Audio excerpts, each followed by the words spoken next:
പ്രിയപ്പെട്ട കൂട്ടുകാരെ, ഞാനിന്ന് നിങ്ങൾക്ക് പരിചയപ്പെടുന്ന ഒരു വ്യക്തിയുണ്ട്. PSC പഠിക്കുന്നവരെ സംബന്ധിച്ച് മനസ്സിലാക്കിയിരിക്കേണ്ട അല്ലെങ്കിൽ പരിചയപ്പെടേണ്ട ഒരു വ്യക്തിയാണ്.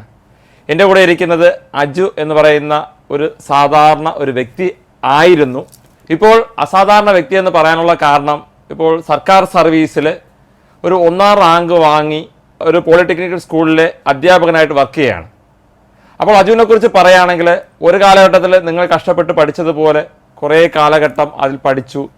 PSCക്ക് വേണ്ടിയിട്ട് PSCയിൽ എന്ത് പഠിക്കണം, എങ്ങനെ പഠിക്കണമെന്ന് മനസ്സിലാക്കി ആ ട്രാക്കിലായി 10-12ഓളം 1ാം റാങ്കുകൾ കരസ്ഥമാക്കി. LD ക്ലർക്ക് എന്ന് പറയുന്ന ഏറ്റവും നമ്മുടെ സാധാരണക്കാരൻ്റെ IAS എന്ന് പറയുന്ന LD ക്ലർക്കിൽ മലപ്പുറം ജില്ലയിൽ 1ാം റാങ്ക് കരസ്ഥമാക്കി. മുനിസിപ്പൽ കോമൺ സർവീസിൽ ഡിപ്പാർട്ട്മെൻറ്റിൽ സർവീസിൽ കയറി. സർവീസിലിരിക്കുന്ന സമയത്ത് അടുത്ത അഡ്വൈസ് വന്നത് പോളിടെക്നിക്കൽ സ്കൂളിലെ അധ്യാപകനായിട്ടാണ്. ഫിസിക്കൽ എഡ്യൂക്കേഷൻ സാറായിട്ട് അഡ്വൈസ് വന്നു. അതിലും 1ാം റാങ്ക് കരസ്ഥമാക്കി. Fire force, HSA, police department, CPO എല്ലാത്തിൻ്റെയും ഒരു 5 റാങ്കിനകത്ത് വരുന്ന ഒരു വ്യക്തിയാണ് കൂടെയുള്ളത്. അപ്പോൾ അജു ഒരു സക്സസ് സ്റ്റോറി എടുത്തു. അജുവിൻ്റെ ജീവിതം നിങ്ങൾക്ക് വേണ്ടി ഷെയർ ചെയ്തു, നമ്മുടെ യൂട്യൂബ് ചാനലിനകത്ത് ഇട്ടു. അപ്പോൾ 100K വ്യൂസ് നേടിയിരിക്കുകയാണ്. അപ്പോൾ അതിൻ്റെ ഒരു സന്തോഷം പങ്കിടാനാണ് ഞാനും അജുവും നിങ്ങളുടെ മുന്നിലായിരിക്കുന്നത്. അപ്പോൾ ഒരു കാലഘട്ടത്തിൽ നിങ്ങൾ ചിന്തിക്കുക, ഒരു കഷ്ടപ്പെടുന്നത് ബാക്കിയുള്ളവർ കിടന്നുറങ്ങുന്ന സമയത്ത്, അല്ലെങ്കിൽ ബാക്കിയുള്ളവർ മറ്റ് പ്രോസസ്സിലായിരിക്കുന്ന സമയത്ത് പഠനത്തിന് വേണ്ടി മാത്രം ജീവിതം മാറ്റിവെക്കുന്ന കുറച്ച് മാസങ്ങൾ, അല്ലെങ്കിൽ 1 വർഷത്തിനകത്തുള്ള അല്ലെങ്കിൽ 2 വർഷത്തിനകത്തുള്ള ജീവിതത്തിൽ ഏറ്റവും പ്രധാനപ്പെട്ട ഒരു ടൈം, ആ ടൈമിൻ്റെ റിസൾട്ട് അനുഭവിക്കുന്നത് നമ്മുടെ കയ്യിലൊരു അഡ്വൈസ് മെമ്മോ, അപ്പോയിൻമെൻറ്റ് ഓർഡർ കിട്ടി, നമ്മളൊരു ഡിപ്പാർട്ട്മെൻറ്റിൻ്റെ ഭാഗമായി മാറുന്ന അന്ന് മുതൽ ജീവിതകാലം മൊത്തം 56 വയസ്സിൽ സർവീസിൽ നിന്നും വിരമിക്കുന്നത് മുതൽ അത് കഴിഞ്ഞ് നമ്മുടെ ജീവിതകാലത്തിൻ്റെ അവസാനം വരെ കിട്ടുന്ന പെൻഷൻ. അപ്പോൾ അങ്ങനെ കിട്ടുന്ന എല്ലാ സൗഭാഗ്യങ്ങളുടെയും എല്ലാത്തിൻ്റെയും ബേസ് എന്ന് പറയുന്നത് നമ്മൾ പഠിക്കുന്ന കാലഘട്ടം, നമ്മൾ നേടുന്ന റാങ്കാണ്. 1ാം റാങ്കുകാരനാണ് അടുത്ത പ്രൊമോഷൻ വരുമ്പോൾ ആദ്യത്തെ പ്രൊമോഷൻ കിട്ടുന്ന വ്യക്തി ആ 1ാം റാങ്കുകാരനാണ്. അത് കഴിഞ്ഞ് 2ാം റാങ്കുകാരനുള്ള പ്രൊമോഷനുള്ളൂ. അപ്പോൾ ഞാൻ അജുവിനെ നിങ്ങൾക്ക് വേണ്ടിയിട്ട് ഒന്നുകൂടി പരിചയപ്പെടുത്തുകയാണ്. അപ്പോൾ അജു ഇപ്പോൾ നെയ്യാറ്റിൻകരയിലെ ഗവൺമെൻറ് പോളിടെക്നിക്കൽ സ്കൂളിലെ അധ്യാപകനാണ്, ഫിസിക്കൽ എഡ്യൂക്കേഷൻ സാറാണ്. അതിനേക്കാളുപരി ഇപ്പോൾ കേരള സംസ്ഥാന സ്പോർട്സ് അതോറിറ്റിയുടെ ഒരു പ്രധാനപ്പെട്ട ഒരു ഭാരവാഹിത്വം വഹിക്കുകയാണ്. അപ്പോൾ സ്പോർട്സുമായി ബന്ധപ്പെട്ട് നമ്മൾ കുറേ എക്സാംസ്, നമ്മൾ യൂണിഫോം ജോലിക്ക് റിട്ടേൺ എക്സാം എഴുതി കഴിഞ്ഞാൽ ഫിസിക്കലുണ്ട്. അപ്പോൾ രണ്ടാമത് ഫിസിക്കലുമായി ബന്ധപ്പെട്ടിട്ടുള്ള കുറേ ഡൗട്ട്സുകൾ നമുക്കുണ്ടാവും. അപ്പോൾ അതൊക്കെ ക്ലിയർ ചെയ്യാൻ പറ്റുന്ന ഒരു വളരെ എടുത്തു പറയാൻ പറ്റാവുന്ന, സ്വന്തം ജീവിതം തന്നെ നമുക്ക് ഒരു മോട്ടിവേഷനായിട്ട് പറയാൻ പറ്റാവുന്ന ഒരു വ്യക്തിയാണ്. അപ്പോൾ ഇത് അജു ബാക്കിയുള്ള കാര്യങ്ങൾ നിങ്ങളുമായിട്ട് ഡിസ്കസ് ചെയ്യും. എന്ത് പറയാനാണ്, ഷിബുണ്ണൻ പറഞ്ഞ പോലെ ഞാൻ അത്ര കിടിലൊന്നുമല്ല. ഒരു കാലത്ത് ഷിബുണ്ണൻ്റെ ഈ സ്ഥാപനത്തിൽ നൈറ്റ് ബാച്ചിൽ ആദ്യമായിട്ട് വന്ന് എനിക്ക് ആദ്യത്തെ പരീക്ഷയ്ക്ക് 13 മാർക്കാണ് കിട്ടിയത്. അങ്ങനെ പഠിച്ച് തുടങ്ങിയതാണ്. അപ്പോൾ എനിക്ക് നിങ്ങളുടെ അടുത്ത് പറയാനുള്ളത് എന്താണ്, പഠിക്കുന്നവർക്ക് ജോലി കിട്ടുള്ളൂ. കാരണം ഈ കോവിഡിന് ശേഷം കോമ്പറ്റീഷൻ കൂടി എന്നെങ്കിലും പറയുമെങ്കിലും, അല്ലെങ്കിൽ PSC പാറ്റേൺ മാറി എന്ന് പറയുമെങ്കിലും, അങ്ങനെയല്ല. നമുക്ക് എന്ന് സർക്കാർ സർവീസിൽ ഒരാൾ കയറിയിട്ടുണ്ടോ അവർക്ക് പഠിച്ച് മാത്രമേ കയറിയിട്ടുള്ളൂ. കഷ്ടപ്പെടാതെ നമുക്ക് ഒരിക്കലും എന്തില്ല, ഗവൺമെൻറ് ജോലി കിട്ടാൻ സാധ്യതയില്ല, അല്ലാതെ കിട്ടത്തില്ല. അപ്പോൾ ഇപ്പോൾ ഷിബുണ്ണൻ പറഞ്ഞതുപോലെ ഒരു കാലത്ത് കഷ്ടപ്പെട്ടവർ മാത്രമാണ് ഇപ്പോൾ സർവീസിൽ കയറിയിട്ടുള്ളത്. അപ്പോൾ നിങ്ങളുടെ അടുത്ത് എനിക്ക് പറയാനുള്ളത്, ഇതൊരു യുദ്ധമാണ്. നിങ്ങൾ അടുത്തവന് തോപ്പിച്ച് അല്ലെങ്കിൽ അടുത്തവനെ വെട്ടി നമ്മൾ ഫ്രണ്ടിൽ വരണം. അപ്പോൾ അതിന് നമ്മൾ എന്ത് ചെയ്യുക, നന്നായിട്ട് പഠിക്കുക. ഉറങ്ങിയിട്ടൊന്നൊരു കാര്യമില്ല, ഉറങ്ങരുത്.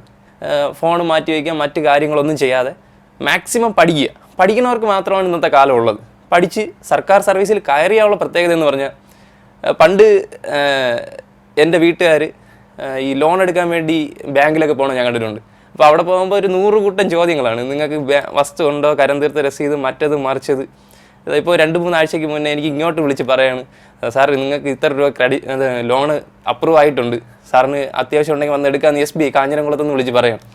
അപ്പോൾ എനിക്ക് ഇതൊക്കെയാണ് എൻ്റെ ഒരു മാറ്റം. കാരണം ഒരു സർക്കാർ സർവീസിൽ കയറുമ്പോൾ ഉള്ള ഒരു വ്യത്യാസം എന്ന് പറയുന്നത് എനിക്ക് തോന്നുന്നു ഇതൊക്കെയാണ്. ഞാൻ സാധാരണ ഒരു കുടുംബത്തിൽ ജനിച്ച് അങ്ങനെ വളർന്നതാണ്. അപ്പോൾ എനിക്ക് ഇത്ര ആവാൻ പറ്റും എങ്കിൽ നിങ്ങളെല്ലാവർക്കും ഇത് പറ്റും. കാരണം ഞാൻ വലിയ കിടിലമൊന്നും അല്ല, അമാനുഷിക വ്യക്തിയൊന്നുമല്ല. സാധാരണ എല്ലാവരെയും പോലെ ബാക്ക് ബെഞ്ചിലിരുന്ന് പഠിച്ച് അത് പഠിച്ചതെന്ന് വെച്ചാൽ നമ്മൾ മാക്സിമം എന്ന് വെച്ചാൽ ഇതാണ് ജീവിതം എന്ന് പറഞ്ഞ് പഠിക്കണം. അല്ലാതെ ഈ ഷിബുണ്ണൻ്റെ അടുത്ത് പണ്ട് പറയുമായിരുന്നു ഈ പാർട്ട് ടൈം ആയിട്ട് എന്ന് വെച്ചാൽ ആവറേജ് പഠിക്കുന്നവരെ PSC ക്ക് വേണ്ട. ഒന്നെങ്കിൽ പഠിക്കുക അല്ലെങ്കിൽ പഠിത്തം നിർത്തിയിട്ട് പോവുക. ഈ അതേപോലെ തന്നെ ഈ വർഷങ്ങളോളം പഠിച്ച് ഡിഗ്രി കരസ്ഥമാക്കണമൊക്കെ ഒരു എന്താണ് ഒരു പ്രോസസ്സ് അല്ല ഈ PSC എന്ന് പറയുന്നത്. ഇത് എത്രയും പെട്ടെന്ന് ജോലിക്ക് കയറണവനാണ്. ഒരു 6 മാസം പഠിച്ച് അടുത്ത് 7ാമത്തെ മാസം ജോലിക്ക് കയറണവനാണ് മിടുക്കൻ. അപ്പം നിങ്ങളടുത്ത് എനിക്ക് പറയാനുള്ളത് ഇത്രയേ ഉള്ളൂ. ഈ കിട്ടുന്ന സമയം നിങ്ങൾക്ക് ഒരിക്കലും തിരിച്ചു കിട്ടൂല.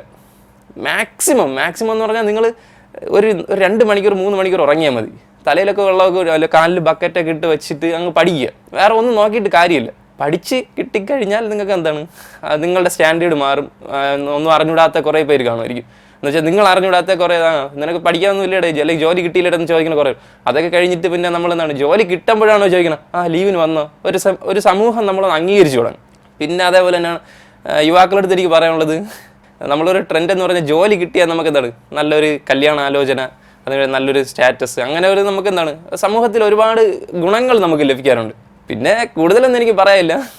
എന്താണ് എല്ലാവരും നന്നായിട്ട് പഠിക്കുക, എല്ലാവർക്കും ജോലി കിട്ടും. PSC പാറ്റേൺ മാറിയെന്ന് പറഞ്ഞ ഒരു കാര്യമില്ല. കാരണം അന്ന് ചോദിക്കുന്ന ക്വസ്റ്റ്യൻ തന്നെയാണ് ഇന്ന് ചോദിക്കുന്നത്. ശിവപ്രതിഷ്ഠ നടത്തിയ വർഷം 1888 വർഷം മാറത്തില്ല. ഓക്കെ, അതുകൊണ്ട് എന്ത് ചെയ്യുക, നിങ്ങളെല്ലാവരും നന്നായിട്ട് പഠിക്കുക, എല്ലാവർക്കും ജോലി കിട്ടും. All the best. ഒരു 1ാം റാങ്കുകാരൻ്റെ വിലപ്പെട്ട വാക്കുകളാണ് നിങ്ങൾ ഇത്രയും നേരം കേട്ടുകൊണ്ടിരുന്നത്.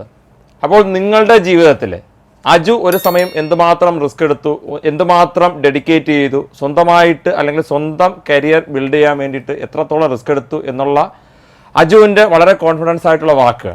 കാരണം ഒരു പൊസിഷനിൽ വന്നിരുന്ന് പറയുന്ന സമയത്ത് നമ്മളെടുത്ത ത്യാഗങ്ങൾ, നമ്മളെടുത്ത റിസ്ക് എല്ലാത്തിനും വാല്യൂ വരുന്ന ഒരു സമയത്ത് ഇരുന്നിട്ടാണ് അജു പറയുന്നത്. അപ്പോൾ നിങ്ങൾ ചിന്തിക്കുക, നിങ്ങളെടുക്കുന്ന റിസ്ക്, നിങ്ങൾ പഠിക്കുന്ന ടോപ്പിക്സ്, അല്ലെങ്കിൽ നിങ്ങൾ പഠിക്കാൻ വേണ്ടി മാറ്റിവെക്കുന്ന നിങ്ങളുടെ സമയം, ഇതെല്ലാത്തിനും ഒരു റിസൾട്ട് നിങ്ങളുടെ കയ്യിൽ ഒരു അഡ്വൈസ് മെമ്മോയുടെ രൂപത്തിൽ, അല്ലെങ്കിൽ ഒരു PSCയുടെ അഡ്വൈസ് മെമ്മോ അല്ലെങ്കിൽ ഡിപ്പാർട്ട്മെൻറ്റിൻ്റെ അപ്പോയിൻമെൻറ്റ് ഓർഡറിൻ്റെ രൂപത്തിൽ നിങ്ങളുടെ കയ്യിൽ കിട്ടുമ്പോൾ നിങ്ങൾ ചെയ്യുന്ന പ്രോസസ്സിൻ്റെ ഒരു എൻഡ് ആകുകയാണ്.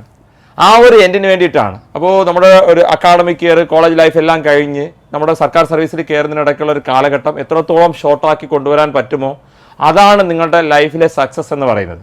അതിങ്ങനെ എത്രത്തോളം വലിച്ചു നീട്ടിക്കൊണ്ടു പോകുന്നു അതാണ് നമ്മുടെ ജീവിതത്തിൽ ഏറ്റവും കൂടുതൽ ടെൻഷൻ അടുപ്പിക്കുന്ന, അല്ലെങ്കിൽ നമ്മുടെ നാട്ടുകാരും വീട്ടുകാരും ബന്ധുക്കളൊക്കെ പുച്ഛത്തോടെ നോക്കുന്ന ഒരു കാലഘട്ടം എത്രത്തോളം കുറയ്ക്കാൻ സാധിക്കുമോ അതാണ് നിങ്ങളുടെ ടാർഗറ്റ് എന്ന് പറയുന്നത്. ആ ടാർഗറ്റ് എത്രയും പെട്ടെന്ന് അച്ചീവ് ചെയ്ത് 2023 ഉറപ്പിക്കുക. 2023 സർക്കാർ സർവീസിൽ കയറാൻ എല്ലാവർക്കും സാധിക്കട്ടെ എന്ന് ആത്മാർത്ഥമായിട്ട് ആശംസിക്കുകയാണ്. എല്ലാവിധ പ്രാർത്ഥനകളും. അതുപോലെ തന്നെ നമ്മുടെ ഈ ഒരു ചെറിയൊരു പ്രോഗ്രാം അല്ലെങ്കിൽ ഈ ഒരു അജുവിൻ്റെ സക്സസ് സ്റ്റോറി ഇവിടെ വന്ന് പറയാൻ വന്ന ആ ഒരു മനസ്സിന് അല്ലെങ്കിൽ വന്ന് പറഞ്ഞതിന് ഉള്ള സ്പാർക്ക് ലേണിങ്സിൻ്റെ നന്ദി അജുവിന് സമർപ്പിക്കുകയാണ്. Thank you Aju.